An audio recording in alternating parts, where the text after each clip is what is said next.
to make sure that as you're submitting to HPHR Journal, soon to be the Boston Congress of Public Health Review, that you're taking into account a few guidelines. So you may have seen my actual video on the health equity guidelines. We also have a social justice guidelines as well. We want to make sure that people who are submitting to our journal understand that we very much value the intersection of public health along with social justice. So you're thinking about, if you happen to not be a social justice activist or in particular social justice researcher, that you're taking these things into account after you've written your manuscript, and then you're thinking about submitting to us, making sure you go through this checklist and you're saying, do I in fact cover a one, if not more of these? And within the social justice checklist, these are some ideas. This is not meant entirely inclusive as you're submitting your manuscripts, but things to be able to keep in mind.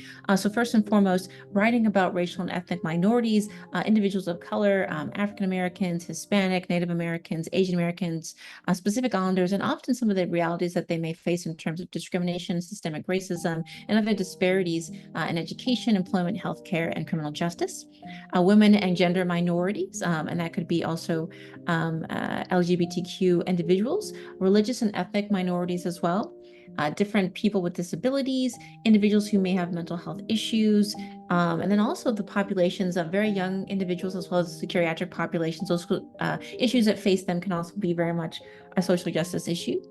Foster care youth, single parents, immigrants and refugees of every different racial and ethnic stripe, individuals who may be unhoused and have a number of other issues that are very much relevant to public health, individuals who have been incarcerated or formerly incarcerated, individuals within a rural community, different language minority communities, those that are limited English proficient, as well as individuals who may be involved in sex work, previously involved in sex work, as well as veterans. So just to emphasize, but again, as you're seeking to publish with the Boston Congress of Public Health Review, think about whether or not your manuscript does incorporate a social justice aspect. And if it doesn't, make sure you go through this checklist and you're able to have something to say about any of these given particular individuals.